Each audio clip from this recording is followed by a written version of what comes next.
আমাদের সংগঠনকে শক্তিশালী করার জন্য আমাদের যারা কমিটির সদস্য রয়েছেন, নেতাকর্মী রয়েছেন, তাদেরকে নিয়ে প্রয়োজনীয় দিক নির্দেশনা, কর্মশালা, রাজনৈতিক অবস্থা বিশ্লেষণ এবং সেই অনুযায়ী পদক্ষেপ গ্রহণ, এই বিষয়গুলোতেও আমাদের কাজ। আমরা আগামীর বাংলাদেশের নির্বাচনকে সামনে রেখে হোক, রাজনৈতিক দল হিসেবে নিজেদের অবস্থানকে শক্তিশালী করার জন্য হোক, কিংবা রাজপথে জনগণের প্রতিনিধিত্ব করার জন্যই হোক, আমাদের সাংগঠনিক শক্তিমত্তা বৃদ্ধি রাজনৈতিক অন্যতম গুরুত্বপূর্ণ একটি বিষয়। সেই জায়গায় আমরা এই মাসের মধ্যে বাংলাদেশের উত্তরাঞ্চলের যে জেলাগুলো আমাদের দায়িত্বে রয়েছে সেগুলোর আহ্বায়ক কমিটি করার লক্ষ্যে আমরা আমাদের এই জেলা সমন্বয় সভাগুলো করছি। আমরা আমাদের জায়গা থেকে মনে করি, যদি আমরা আগামীতে সংসদে সরকারি দল কিংবা শক্তিশালী বিরোধী দল হিসেবে জনগণের প্রতিনিধিত্ব করতে চাই, তাহলে আগে আমাদের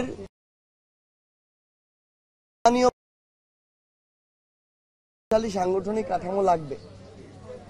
সেই লক্ষ্যে আগামী 2 মাসের মধ্যে যেন বাংলাদেশের প্রত্যেকটি ওয়ার্ডে এনসিপির সাংগঠনিক কমিটি থাকে, আহ্বায়ক কমিটি থাকে। এই জন্যই আমাদের এই জেলা সমন্বয় সভা। আমরা আজকে আমাদের নেতাকর্মীদেরকে এবং জেলা উপজেলার সমন্বয় কমিটিতে যারা আছেন তাদেরকে প্রয়োজনীয় দিক নির্দেশনা দিব। এই বিষয়ে আমরা আশা করছি খুব দ্রুততম সময়ের মধ্যে আমরা বাংলাদেশের প্রত্যেকটি আহ্বান পাব। পাশাপাশি আমরা মনে করি যে আপনারা যদি দেখে থাকেন যে বিগত সময়ে বিএনপি যখনই সরকার গঠন করেছে এটা একটা জোট সরকার ছিল। আবার আপনারা দেখে থাকবেন জামায়াত কখনোই এর পূর্বে শক্তিশালীভাবে সংসদে কখনো প্রতিনিধিত্ব করতে পারেনি। সো আমরা আমাদের জায়গা থেকে মনে করি যে এককভাবে এখনো বাংলাদেশের রাজনীতিতে কেউই শক্তিশালী না। আপাত দৃষ্টিতে যা দেখা যায় আর মাঠের প্রকৃত বাস্তবতার মধ্যে পার্থক্য আছে। তো আমরা মনে করি যে আগামীতে আওয়ামী লীগ এবং আধিপত্যবাদ প্রশ্নে বিএনপি কিংবা জামায়াত কেউই এককভাবে বাংলাদেশকে নেতৃত্ব দিতে পারবে না। এই জায়গায় এনসিপির শক্তিশালী প্রতিনিধিত্ব রাজপথে যেমন লাগবে, সংসদেও প্রয়োজন। সেই লক্ষ্যে আমরা আমাদের জায়গা থেকে সাংগঠনিকভাবে শক্তিমত্তা বৃদ্ধির জন্য আমরা কাজ করে যাচ্ছি। আমরা মনে করি যে আগামীর বাংলাদেশের সংসদে তরুণরা যদি প্রতিনিধিত্ব না করে তাহলে গতানুগতিক যে কালচারগুলো এগুলোর পরিবর্তন সম্ভব নয়। এই জন্য সংসদে এই তরুণদের প্রতিনিধিত্ব আবশ্যক। এনসিপি আমাদের জায়গা থেকে, তবে আমরা শুধুমাত্র কখনো সংসদ কিংবা নির্বাচন কেন্দ্রিক আমাদের এই কাজ সীমাবদ্ধ থাকবে না, আসনের মধ্যে আমাদের চিন্তা সীমাবদ্ধ থাকবে না। আমাদের চিন্তা বাংলাদেশ এবং বাংলাদেশের মানুষের স্বার্থকে প্রাধান্য দিয়ে সবসময় কাজ করবে। সেই লক্ষ্যে আমরা আমাদের জায়গা থেকে কাজ করছি এবং আমরা মনে করি যে সংস্কার এবং বিচারের কথা যে আমরা এতদিন বলে এসেছি, এটার ধারাবাহিকতা রক্ষার জন্য এনসিপি সবচেয়ে গুরুত্বপূর্ণ ভূমিকা এখন পর্যন্ত পালন করে আসছে, আগামীতেও করবে। এই জন্য জুলাই সনদের বাস্তবায়ন এবং আইনগত ভিত্তির প্রশ্নে সকলে এক পথে গেলেও এনসিপি সেই স্রোতে গা ভাসায়নি। এনসিপি জনগণের প্রশ্নে আপোষহীন থেকে ওই সনদের আইনগত ভিত্তির নিশ্চয়তা চেয়েছে এবং এনসিপি তাদের জায়গায় যতক্ষণ না এই নিশ্চয়তা পাবে ততক্ষণ ওই জুলাই সনদে এনসিপির কারো স্বাক্ষর থাকবে না। আমরা মনে করি যে আমাদের এই তরুণদের আরেকটা বড় আন্দোলনে আগামীর বাংলাদেশে হতে হবে, সেটা হচ্ছে দুর্নীতির বিরুদ্ধে আন্দোলন, সকল প্রকার অপকর্মের বিরুদ্ধে আন্দোলন। সময়ের প্রয়োজনে আমাদেরকে আবার সেই আন্দোলনে নামতে হবে এবং 2টা গুরুত্বপূর্ণ সেক্টর, একটা হচ্ছে শিক্ষা আর একটা হচ্ছে স্বাস্থ্য। স্বাস্থ্য সেক্টর হচ্ছে একটা দুর্নীতির তীর্থভূমি। এটা শুধু বর্তমান নয়, অতীত থেকে এটা হয়ে এসেছে। আমাদের এই স্বাস্থ্য সেক্টর নিয়ে আরেকটা এই দুর্নীতিমুক্ত স্বাস্থ্য সেক্টর এবং জনগণের সেবামূলক স্বাস্থ্য সেক্টরের জন্য আমাদের আরেকটা হয়তো আন্দোলনে নামতে হতে পারে, এবং আমরা রাজনীতি মুক্ত দেখতে চাই। স্পেশালি আপনারা দেখবেন যে স্কুলগুলোতে এখন বিভিন্ন ছাত্র সংগঠন কমিটি দেওয়া শুরু করেছে, কিন্তু এবার আমাদের মাননীয় শিক্ষা উপদেষ্টাকে আমরা ধন্যবাদ দিতে চাই। বাংলাদেশের শিক্ষা ক্ষেত্রে পড়াশোনার কি অবস্থা এটার আসল চিত্র উনি তুলে ধরেছেন। এতদিন ধরে শিক্ষা সেক্টরে রেজাল্ট দেওয়ার নামে লেভেল দেয়া হতো, এটা দিয়ে বিভিন্ন মহলকে সন্তুষ্ট করা হতো। কোনো একজন বোর্ডের চেয়ারম্যান যদি এমন হতো তার বোর্ডের ধরেন পার্সেন্টেজে পাশ করেছে, স্বয়ং ভবন থেকে তার কাছে কল যেত, এবং পরের বার তিনি এই চিন্তা করত যে তার বোর্ডে কেউ লিখুক আর না লিখুক কাউকে ফেল করানো যাবে না। তো এভাবেই শিক্ষা ব্যবস্থাটা বাংলাদেশের নষ্ট হয়ে গিয়েছিল।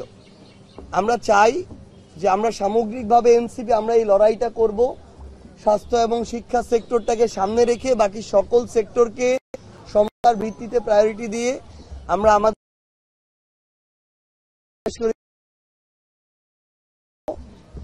নবীনদের এবং প্রবীণদের সমন্বয়ে, প্রবীণদের পরামর্শে, তরুণদের নেতৃত্বে আবার আগামীর বাংলাদেশ পুনর্গঠনের অগ্রযাত্রা এনসিপির নেতৃত্বে অব্যাহত থাকবে।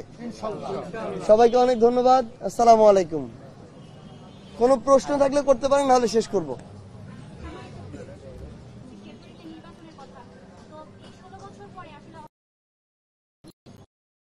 অন্তর্বর্তীকালীন সরকারের উপর আমরা সবাই অনেক বেশি আশাবাদী ছিলাম, এবং এই অন্তর্বর্তীকালীন সত্যপূর্ণ প্রতিষ্ঠান রয়েছে। নির্বাচনের সাথে সম্পর্কিত সবচেয়ে গুরুত্বপূর্ণ প্রতিষ্ঠানটি হচ্ছে নির্বাচন কমিশন। এই নির্বাচন কমিশন একটা বিষয়ে এনসিপিকে তার প্রতীক মার্কা শাপলা দেওয়ার বিষয়ে যে পক্ষপাত দুষ্ট আচরণ করছে এবং বিভিন্ন প্রভাবকের দ্বারা প্রভাবিত হচ্ছে, আমরা এই নির্বাচন কমিশনের উপরে আমাদের ওই আস্থাটুকু এখন রাখছি না। আমরা খুব করে চাই একটা স্বাধীন সাংবিধানিক প্রতিষ্ঠান হিসেবে অভ্যুত্থান পরবর্তী বাংলাদেশে নির্বাচন কমিশন তার স্বাতন্ত্র্য বজায় রাখুক, মেরুদণ্ডটা সোজা রাখুক। কিন্তু আমরা দেখছি কোনো আইনগত বাধা না থাকা সত্ত্বেও বাংলাদেশের এই নিয়ে আইন পড়ান, আইন লিখেন, আইন প্রণেতা, আইন বুঝেন, আইন নিয়ে মতামত দেন, এমন কোনো বিশেষজ্ঞ নাই যাদের সাথে আমরা কথা বলি না। প্রত্যেকেই বলেছেন নির্বাচন কমিশন যদি চান শাপলা এনসিপিকে প্রতীক হিসেবে দিতে কোনো বাধা নেই, কিন্তু তারপরও যখন আমাদের সাথে এই স্বেচ্ছাচারিতা আচরণ করা হচ্ছে, আমরা মনে করি নির্বাচন কমিশন তার স্বকীয়তা ধরে রাখার মতো গার্ডস শো করতে পারতেছে না, কারো না কারো দ্বারা প্রভাবিত হচ্ছে। এই নির্বাচন কমিশন যদি এই আচরণ এখনই করে, আমরা নির্দ্বিধায় বলতে পারি আগামী নির্বাচনে এই নির্বাচনের উপরে, এই নির্বাচন কমিশনের উপরে এনসিপি কখনোই আস্থা রাখবে না। সবাইকে অনেক আমি একটু সংশোধন করি কাইন্ডলি। আচ্ছা ঠিক আছে, শিওর।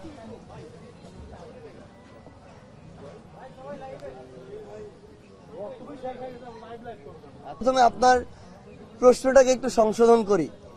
আমার এক নেতা বলছে না, জাতীয় নাগরিক পার্টির সংগ্রামী আহ্বায়ক, জুলাই অভ্যুত্থানের মহানায়ক, এক দফার ঘোষক নাহিদ ইসলাম বলছে। তিনি বলছেন যে পিআর এর এই বিষয়টাকে সামনে রেখে জামায়াতে ইসলাম তাদের জায়গা থেকে এত বড় একটা আন্দোলনের ডাক দিলেন, অ্যালায়েন্স করলেন, মাঠে নামলেন, অথচ সেই পিআর এর ওই বিষয় জুলাই সনদে কোনো কিছু লেখা নাই। জুলাই সনদের নিশ্চয় আইনগত নাই করে চলে আসলেন। তো এটা তো জামাতের এত শক্তিশালী অবস্থানের সাথে আরো শক্তিশালী দ্বিচারিতা, এটা তো তাদের কাছে কখনো প্রত্যাশিত ছিল না। সো আমরা আমাদের জায়গা থেকে রাজনৈতিক দলগুলোর কাছে, যাদের কাছে মানুষ অনেক আশা করে, তাদের কাছে এমন কথাটাই প্রত্যাশা করি যেটার উপরে তারা অটল থাকতে পারবেন। আমরা আশা করি তাহলে আগামীর বাংলাদেশ পুনর্গঠনে সকল রাজনৈতিক দলের উপরে বাংলাদেশের মানুষের আস্থাটা থাকবে। এইটুকুই। Thank you. এটা তো আগামী নির্বাচন কিভাবে, কখন, কতটুকু গ্রহণযোগ্যভাবে হবে, নির্বাচন কমিশন যদি মনে করে তার নির্ধারণ করবে, এটা ভুল। এটা নির্ধারণ করবে বাংলাদেশের মানুষ। তারা যদি মনে করে এই স্বেচ্ছাচারিতা করে তারা একটার পর একটা পার পেয়ে যাবে বা ওই জায়গায় থাকবে, এটা হবে না। এই মানুষ এখনো জুলাই অভ্যুত্থানের এই কথাটা শুনলে তাদের শরীর শিউরে উঠে।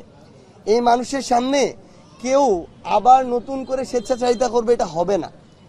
আমরা মনে করছি যদি জুলাই সনদের আইনগত ভিত্তিটা দেয়া হয়, বাস্তবায়নের নিশ্চয়তা পাওয়া যায়, বিচারিক প্রক্রিয়াগুলো সুস্পষ্টভাবে দৃশ্যমান হয় এবং চলতে থাকে, পাশাপাশি নির্বাচন কমিশন স্বাধীনভাবে কাজ করে ফেব্রুয়ারির মধ্যে সমান্তরালভাবে এই কাজগুলো এগিয়ে নিতে পারে, তাহলে হবে, সমস্যা নাই। কিন্তু যদি মনে করে যে যার মন মর্জি মতো কাজ করে যখন যেটা ইচ্ছা করে দিবে, সনদেরও খবর নাই, বিচারেরও খবর নাই, সংস্কারেরও খবর নাই, তাহলে তারা যে অলীক স্বপ্নগুলো দেখছে এগুলো শুধু স্বপ্নই থেকে যাবে, বাস্তব হবে না।